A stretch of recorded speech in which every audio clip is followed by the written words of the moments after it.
So if you are an Etsy shop owner or you have a handmade online business and you're thinking about quitting your job and you're feeling like it's coming up to that time, but you just don't know how to survive it, how to transition, then keep watching this video.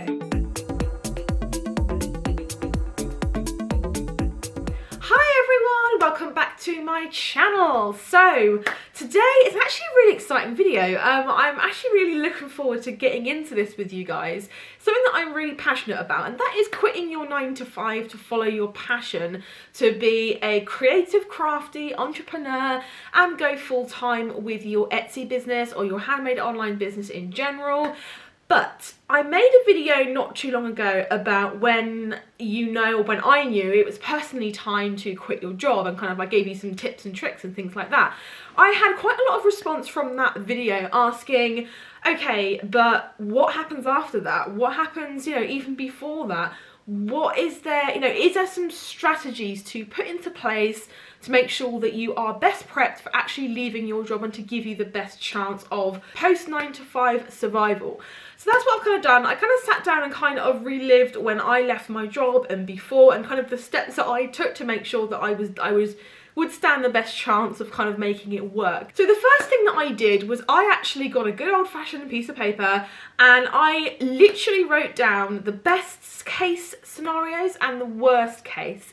Now I really want you to mostly look at the worst case, which I know sounds pretty negative, but the fact of it is that quite a lot of us are always worried about what could happen, what could go wrong. And I really wanted us in this step to actually quash that and say, okay, no, we have a plan in place. So go through and, what would be the worst case scenario if you quit your job? And also on the flip side, on the other side of the piece of paper, do what could be the best thing that could happen to you. So the worst case things could be I could run out of money, I could run out of savings, I could have to give up my home, have to give up my car. Really dive deep into what your fears are and actually brainstorm them and write them down on paper. Then on the flip side, look at the best case scenario. You could end up with a financially free business. You could spend the time doing exactly what you love doing, which is crafting and making the things that you make. You could spend more time with your family and friends. You could make your own hours. You could work whenever you wanted to and take vacations whenever you wanted to as well. Those are some ideas and things that I would have personally put on my list. I'm interrupting my very own video to bring to you the news that there is a brand spanking new webinar. This webinar is called How to Increase Your Etsy Conversion Rate. It is literally the most helpful webinar training I have ever created. So it is completely free. If you go in the link in the description box below, you can secure your place in this live training webinar. I cannot wait to see you in there, and let's get back to the video. Now, the very next step is to plan for the worst case scenario. So what this does is it brings you back into reality. It makes you feel like, instead of, oh my god, giving up my house is like the worst thing ever, giving up my car is the worst thing ever, I couldn't possibly do that, this is all too much work, I'm just going to stay at my job, which is actually the mental process that quite a lot of Etsy shop owners do go through, and they go, yes, I'm going to do it, oh no, but what about this? Actually, no, it's too much trouble. I'm gonna stay at my 9 to 5, and that's actually what a lot of people do. But what we want to do next is to look at the worst case scenario column and actually plan for what we can do if any of them actually came to fruition, if any of them came true. So for example, if you're scared that you're going to run out of savings or you're going to run out of money in general, you can always go and get a part-time job just to tie you over. And actually, it would be something that would motivate you to actually get your Etsy shop off the ground. And let's say, for example, that you had to give up your car. Well, okay, if you had to give up your car, that's fine. You will be working from home anyway, which means you don't technically need a car. And let's say, for example, that you had to give up your home. Could you move back in with mum and dad?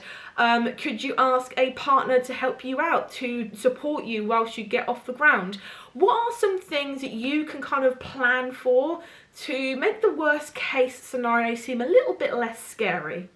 The next step is to do a good old-fashioned budget. The best thing to do, and the best way to do this, is to actually go through the last 3 months of your expenses and write them down. Write down what you spent your money on, write down everything that you can possibly find and remember what you spent it on, and physically write it down.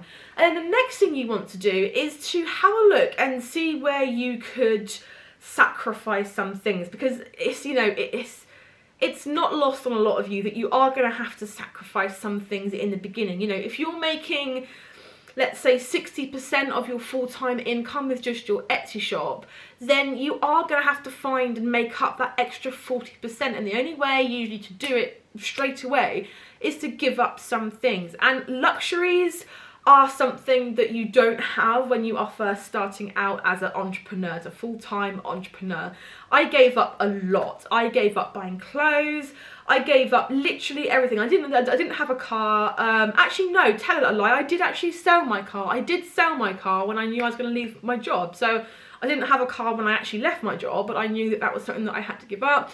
So I got rid of that. I literally gave up takeaways, gave up everything that I would use to kind of buy when I had my full-time job. Now, what I would say is that a lot of the time, if you don't like your full-time job, you actually do buy a lot of unnecessary things to kind of quench the pain, if that makes sense. You do buy a lot of stuff to make yourself feel better. Now, that will obviously stop when you're doing exactly what you love and exactly what you want to do.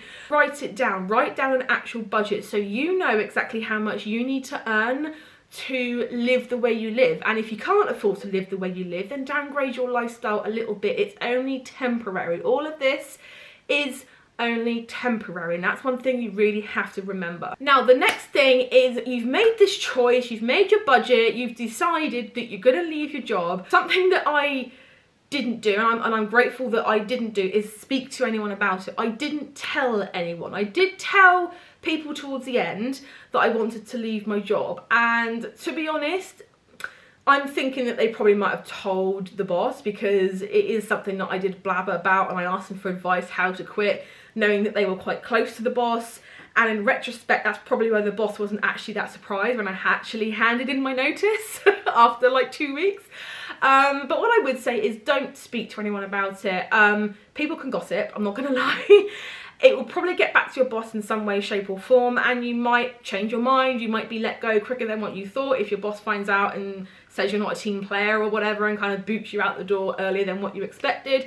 Keep it to yourself. That's the best policy. Keep it to yourself until you tell the boss, and then go around and say, right, I've quit now, guys. See you later. You know what I mean? Also, don't tell anyone about your business, because if someone takes offense to you at work, they may actually find you and they may actually just be awful people and, you know, squash your dreams by going and leaving you a negative review or finding you on social media. So definitely keep your mouth shut. Only tell your boss that you're leaving. If people ask why you're leaving, just say something like, I'm going to go try new things, or just be really, really vague. Don't mention your business if you possibly can help it. And the last thing is to obviously set a date.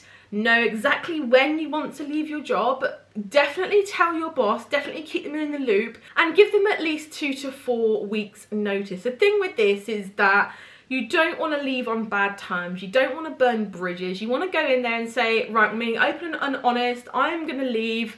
I'm giving you a month's notice to find my replacement, and you're being fair to all parties involved. If you go there and give them like 2 days notice or like a week's notice, then there might be some bad feelings left behind when you finally close that door for the last time, because you've left it to the last minute. And that's the biggest thing I would say, is that don't burn bridges. That is something that I didn't do myself. I just made sure that I still kept in touch with everyone. I don't now, unfortunately. I kind of left, and then the people that were there have left, and it's, you know, it's been 5 years now, so it's kind of like it's not going to be the same crowd as what was there. But what I would say is don't burn bridges, because you might want to go back. At some point you might actually want to ask them for a favour. You might just need these people at some point. I know that sounds like I'm asking you to use people, that's not what I'm saying at all, but just don't burn bridges. It's always best for everyone if there's only positive vibes happening when you leave a job. It is quite a tricky situation anyway, so don't make it worse by, you know, giving them the finger as you walk out the door or anything like that. So guys, I really hope that was helpful for you. Give me a comment. Are you thinking of leaving your job to pursue your Etsy shop or your handmade business full time? I want to know. I am excited by this. I want to know about your stories. Tell me about your businesses. And also do not forget to give this video a big thumbs up. Subscribe if you haven't already. Check out the description box for the Shortcut to Success course, and also the Facebook group as well. And get your free copy of 30 Days to a Kick Butt Etsy Shop workbook. But now, guys, I shall see you in the next video.